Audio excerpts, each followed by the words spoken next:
Olá, vamos falar sobre Espiritismo? Sou Débora Rabelo, aqui dos Amigos de Nosso Lar, trazendo a você novamente a continuidade da nossa leitura e reflexão, passo a passo, do livro Memórias de um Suicida, pelo Espírito Camilo Cândido Botelho, através da médium Ivone do Amaral Pereira.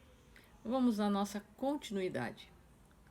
Encerrado neste círculo deprimente, vi a tuberculose apossar-se de meu organismo, mal hereditário que me não foi possível combater. Desenganado pela ciência, preferia então acabar de vez, sem maiores sofrimentos, com a matéria miserável que começava a apodrecer sob a desintegração fornecida por uma moléstia incurável.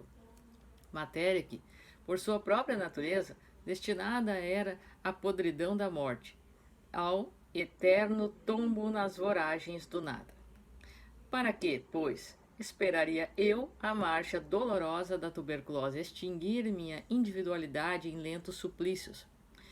Sem consolo, sem esperança compensadora no porvir do além-morte, onde não encontraria senão o aniquilamento absoluto, a desintegração perfeita, espantalho humano atirado ao desalento, do qual fugiriam todos, a própria mãe, inclusive, quem o adivinharia? Temendo os perigos do contágio, morrer era boa solução, muito lógica para quem, como eu, só via à frente um corpo aniquilado pela doença e a destruição absoluta do ser como desanimadoras expectativas. Não possuo a competência de Vossa Excelência, senhor professor, nem me será dado raciocinar com tanta finura. Todavia, com o devido respeito à pessoa de Vossa Excelência, considero execrável o pecado o não aceitar o homem a existência de Deus, sua paternidade para com as criaturas e a eternidade da alma, por mais criminoso e abjeto que seja. Felizmente para mim, foram coisas em que sempre acreditei com veemência. Intrometeu-se Jerônimo com simplicidade, sem perceber a tese profunda que apresentava a um ex-professor de dialética. Como e por que, então, vos revoltastes contra as circunstâncias naturais da vida humana, isto é, aos sofrimentos que vos couberam na desoladora partilha, a ponto de confessardes que desejastes morrer, senhor de Araújo Silveira? Se eu, desfavorecido pela fé, carente de esperança, desamparado pela descrença em um ser supremo, à mercê do pessimismo a que minhas convicções conduziam, para quem o túmulo apenas traduzia ouvido, aniquilamento, absorção no vácuo, me desorientasse ao combater da desventura e tentasse matar-me a fim de poupar-me luta desigual e inútil. Concebe-se. Mas vós outros crentes na paternidade de um Deus criador, sede de perfeições infinitas, como dizeis, sob cuja direção sábia caminhais, vós, certos da personalidade eterna, fadada à mesma finalidade gloriosa do seu Criador, herdeira da própria eternidade existente naquele Ser Supremo, para a qual a marcha pela ordem natural da lei de atração e afinidade, cair em desesperações e revoltar-se contra a mesma lei, pois sei que a crença num poder absoluto proíbe a infração do suicídio. É paradoxo que não se chega a admitir. Portadores de tal ciência, corações alumiados pelos ardores de tão radiosa convicção, energias revigoradas pela fortaleza de tão sublime esperança, deveríeis considerar-vos deuses também, homens sublimizados, para quem os infortúnios seriam meros contratempos de um momento. Oh, pudesse eu convencer-me dessa verdade e não me temeria enfrentar novamente nem os desgostos que arruinaram meus dias, nem a tuberculose que me reduziu ao que vedes. Revidou, com lógica férrea, o discípulo de Conte, cuja sinceridade me despertou simpatia. E agora, qual a opinião de Vossa Excelência sobre o momento presente? Que explicação sugere a filosofia contista para o que se passa? Interroguei, cheio de curiosidade, interessando-me pelo debate. Nada, respondeu simplesmente. Não sugere coisa alguma. Continuo na mesma. Não consegui morrer.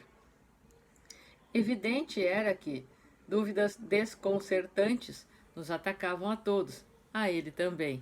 O que não queríamos era curvar-nos à evidência. Tínhamos medo de encarar de frente a realidade. Dizei algo de vós, senhor Botelho. Atreveu-se João a castigar-me. Há muitos estimais observar-nos, mas tendes silenciado sobre vossa pessoa. Que tão interessante nos parece, quanto a mim, que não desejo permanecer incógnito. Bem sabeis os motivos que me arrojaram ao pélago ignóbil do suicídio.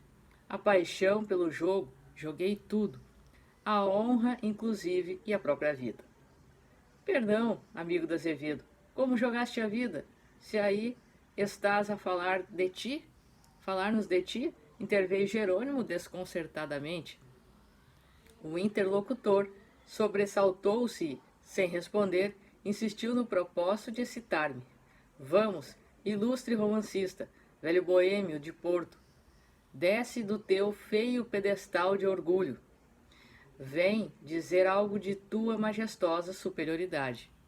Senti amor da cidade nas descorteses expressões de João, que se antipatizara comigo na mesma proporção que eu a Belarmino, do qual era muito amigo, e que deixara um momento de choramingar para me provocar um mau humor.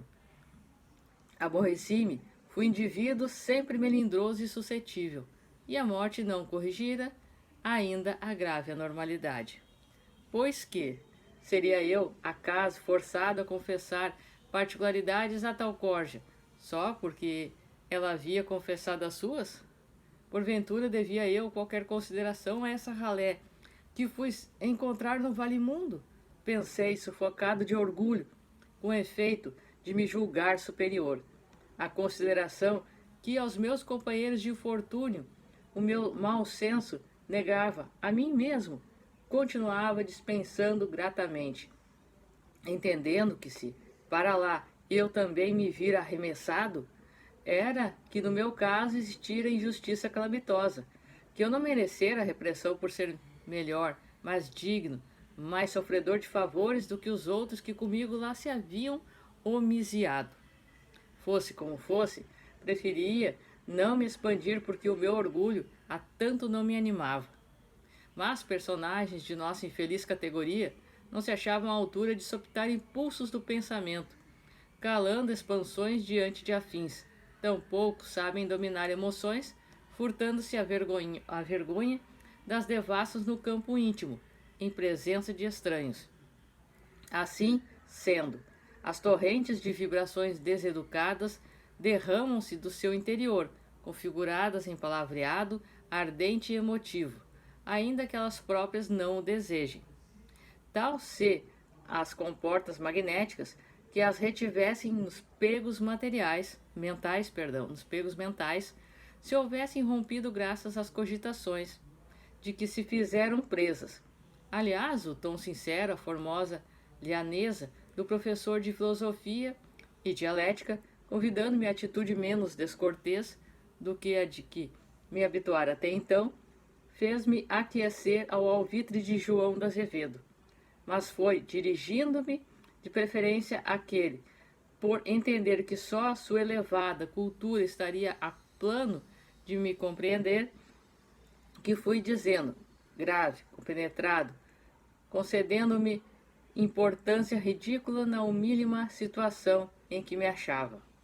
Eu, senhor professor, sou indivíduo que se imaginava iluminado por um saber em jaças, mas que, em verdade, hoje começa a compreender que ignorava e continua ignorando o que os 2 palmos do próprio nariz existe.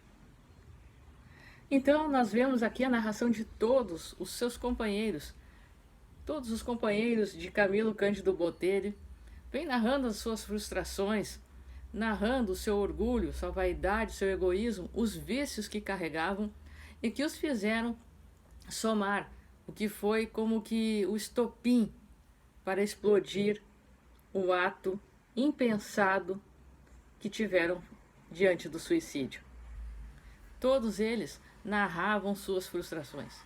Só que mesmo assim, ainda diante de tudo, Camilo não conseguia ter a coragem para colocar para fora as suas dores. E assim, agora, diante de tudo isso, ele se vê confrontado com a sua realidade e passa então a buscar, inicialmente, ter a coragem de desabafar com seus amigos. Então, a partir do próximo vídeo, continuaremos a nossa leitura. Um forte abraço.